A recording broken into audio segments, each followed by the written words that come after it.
अस्सलाम वालेकुम नाज़रीन, मैं हूं डॉक्टर मसूद परवेज़। आज आपको एक ऐसी चीज़ बतानी है जो कि अक्सर लोगों को पता नहीं है, चाहे वो जितने भी एक्सपर्ट हैं उनको ये पता नहीं है कि इसकी फिजिबिलिटी निकालनी कैसे है। मैं कहता हूं कि अरंड की फसल बहुत ज़बरदस्त है, इसको लगा लें, तो वो कहते हैं नहीं जी, वो गंदम की ये रेट, तो ये गंदम के मुकाबले में इसका कितना मुनाफा है, ये है वो है। तो इस तरीके से आपको आज बताते हैं और आप खुद गवाह होंगे कि मैं बात सही कर रहा हूँ। गंदम के 1 एकड़ पे टोटल खर्चा 60 से 70 हज़ार रुपये आता है और गंदम का रेट जो है वो कितना है, 2000 रुपये मन।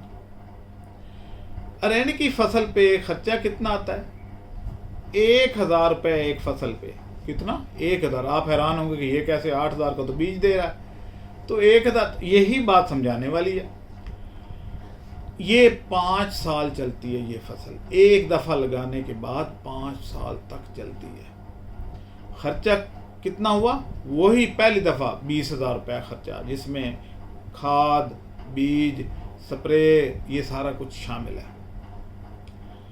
दूसरी दफ़ा खाद की इसको ज़रूरत नहीं होती, पानी की ज़रूरत पूरे 5 साल रहती है, लेकिन बाकी चीज़ों की ज़रूरत नहीं रहती। बीज एक दफ़ा ही लगने और उसमें 5 साल पौधे ने खड़ा रहना है। अब इसका कंपैरिजन ज़रा करें और आप खुद सोचेंगे कि यार वाकई हम गलती कर रहे थे, डॉक्टर साहब सही बात कर रहे हैं।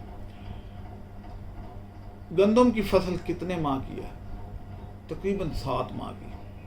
नवंबर में बिजाई होती है, कई अगेती काश्त अक्टूबर में होती है, लेकिन चले नवंबर, दिसंबर, जनवरी, फरवरी, मार्च, अप्रैल, मई, 7 माह, 7वें माह जाके कटाई होती है।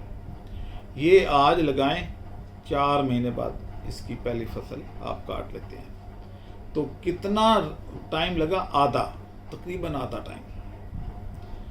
गंदम पे खर्चा कितना आया, 70,000 रुपये। इस पे खर्चा कितना आया, 20,000 रुपये, वो भी सिर्फ एक दफ़ा।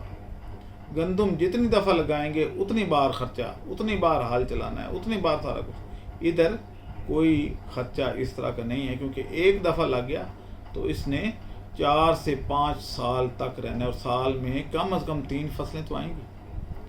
अब बताएं कि क्या मैं गलत कह रहा हूँ। अब आ जाते हैं रेट पे। गंदम किया इस वक्त जो रेट है वो 2000 रुपये है, क्योंकि गंदम वाफर है, बिक ही नहीं रही। मुर्गियों को खिला रहे हैं, फीड मिलें खरीद रही हैं, हर तरफ वनडे में मकई की जगह पे गंदम डाल रही है, इधर उधर वो सारे जो है इस तरह के वो यूजेज के बावजूद गंदम का रेट नहीं बढ़ रहा। अब 70,000 लगा के और आप फसल 35 मन लेते हैं, तो 35 मन ज़रबे 2000, 70,000 नंगा नहाए की निचोड़े की। भाई जितना खर्चा उतनी ही आमदन, तो किसान घर कैसे चलाएगा।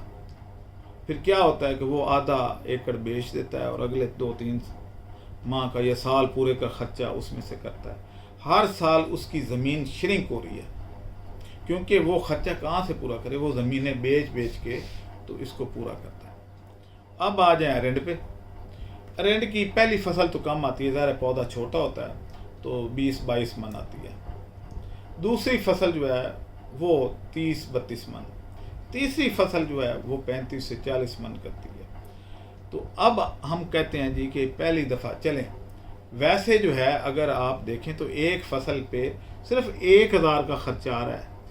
कैसे भाई, आपने 5 साल, इसने हर साल 3 फसलें दी और 5 साल तक ये खड़ी रही, तो कितना खर्चा हुआ, 5 साल खड़ी रही और 20,000 रुपये एक दफ़ा खर्चा हुआ है सिर्फ। तो ये तकरीबन 20 फसलें बनती हैं, 20 ना हुई तो 15 से 20 फसलें बनती है, तो तकरीबन 1 से 1,500 रुपया हर फसल पे खर्चा आ रहा है आपका। पानी के अलावा, पानी अलबत्ता अगर आपका सोलर लगा हुआ है तो वो भी नहीं। तो बताएं कि इसमें अगर ये 22 मन ही दे, पहली दफ़ा जो देती है, क्योंकि पौधा छोटा होता है, तो 22 मन ज़रबे 4800 रुपये मन मैं ख़रीद रहा हूँ तो आपका 1,05,000 तो पहली दफ़ा ही हो गया। और इसमें आप वैसे तो 1,500 लगा लें खर्चा, लेकिन मैं कहता हूँ कि 5,600 रुपये खर्चा आप निकालें तो ₹1,00,000 की बचत हुई है नहीं, हर 4 माह बाद। अगली दफ़ा आपको कितनी बचत होगी? 32 ज़रबे 4800, 1,53,600। चलें 3,600 खर्चा फिर निकाल लें, 1,50,000 बच गया। तीसरी दफ़ा क्या आता है? तीसरी दफ़ा आपका जो खर्चा आता है या आमदन आती है, सॉरी, वो आती है 40 मन, 40 ज़रबे 4800, 1,92,000 रुपया आपको आमदन हुई। खर्चा फिर 1,500 ही है, क्योंकि आपने डिवाइड किया। 20,000 एक दफ़ा जब लगाया 1 एकड़ को पे, तो वो 5 साल खड़ा रहा पौधा। आपने ना हल चलाए, ना आपने खाद भी नहीं देनी, क्योंकि ये अपनी खाद खुद बनाना शुरू कर देती है। पहली दफ़ा ज़रूरत पड़ती है, उसके बाद ज़रूरत नहीं पड़ती। खर्चा कहाँ से आएगा? ना कोई इसको दीगर किसी चीज़ की ज़रूरत है। बीमारियाँ बहुत कम अटैक करती हैं, एक सिर्फ लश्करी सुंडी अटैक करती है, उसका स्प्रे शायद करना पड़े, कई दफ़ा वो भी नहीं होता। तो आपका खर्चा है कहाँ पे? मुझे ये तो बताएं, खर्चा है कहाँ पे? मैं ये नहीं कहता कि आप गंदम ना लगाएं, लेकिन जब कुछ लोग गंदम से इधर शिफ्ट हो जाएंगे तो फिर 2,000 वाला रेट नहीं रहेगा, फिर ये 4 या 5 या 6,000 रुपये मन बिकेगी। इस वक्त तो गंदम का वो हाल है कि जहाँ जाएं तो गंदम पड़ी है, जहाँ जाएं गंदम। तो ये रिवायती काश्त से किसान जब तक हटेगा नहीं तो कैसे कमाएगा? बताएं मुझे। सारे ही गंदम लगा लेते हैं भाई, उसमें से कोई अगर 10-15% लोग या 20% लोग ये लगा लें तो 20% रेट बढ़ जाएगा, क्योंकि इस वक्त डिमांड सप्लाई में डिमांड कम है, गंदम पैदा ज़्यादा हो रही है और खाने वाले उतने नहीं हैं।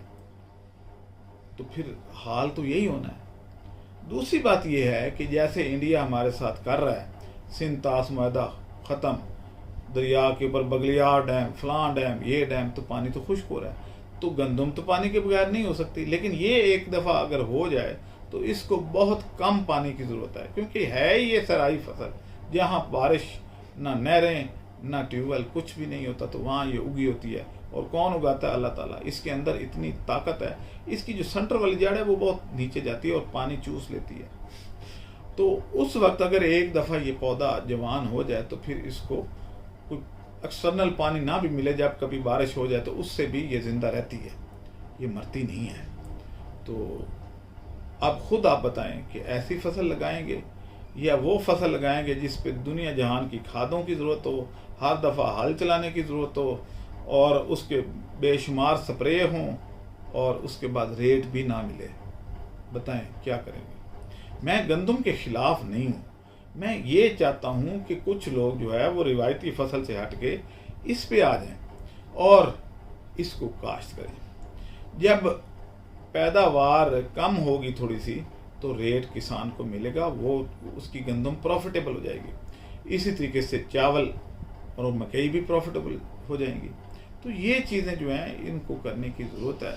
आपको मैंने समझाना था, मर्जी आपकी है, करें या ना करें, लेकिन मेरा काम है आपको समझाना, आपको बताना और सीधे रास्ते पे लगाना।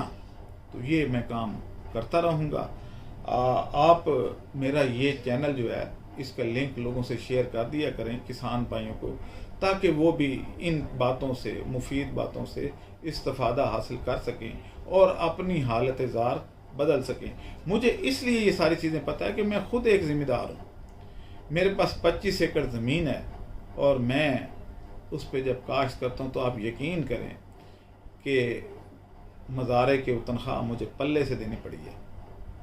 बाकी आपके सामने है, आप सबका मेरे जैसे यार मेरे, क्योंकि और काफ़ी सारे रिसोर्सेज हैं। तो मैं एग्रीकल्चर पे अगर होता तो शायद मेरे यहाँ पे पैचेस लगे होते, टाकियाँ लगी होती हैं और मैं जूता भी टूटा हुआ होता, क्योंकि मुझे पता है कि एग्रीकल्चर में बहुत नुकसान हो रहा है। किसान कसमा पुरसी की हालत में है, किसान का कोई पुरसान हाल नहीं है, वो आवाज़ भी बुलंद नहीं कर सकता क्योंकि पढ़ा लिखा नहीं है। अगर ये सारे इनके बेटे या रिश्तेदार सारे सहाफ़ी होते तो थरथली डाल देते, लेकिन सहाफ़ी तो कभी गंदम देखने गया ही नहीं। उनको क्या पता, बड़े बड़े जो सहाफ़ी हैं वो तो इधर ही फिरे हैं, वो तो बैठे हैं स्टूडियो में और इधर से ही तोपें चला रहे होते हैं। चलें खैर, अब मुझे इजाज़त दें, अल्लाह हाफ़िज़। 3 रोज़ा ट्रेनिंग का ऐलान। अरन प्रोडक्शन, सोयाबीन मिल्क प्रोडक्शन और पोल्ट्री फीड फॉर्मुलेशन। 3 रोज़ा ट्रेनिंग वर्कशॉप बमकाम तफरीही मकाम मरी, रहाइश और खाना बाजिम्मा कंपनी। ईद अल अज़हा के फौरी बाद, तारीख 9, 10, 11 जून। फीस सिर्फ 6000 और मज़े मुफ्त में। रजिस्ट्रेशन के लिए इन नंबरों पर राब्ता करें।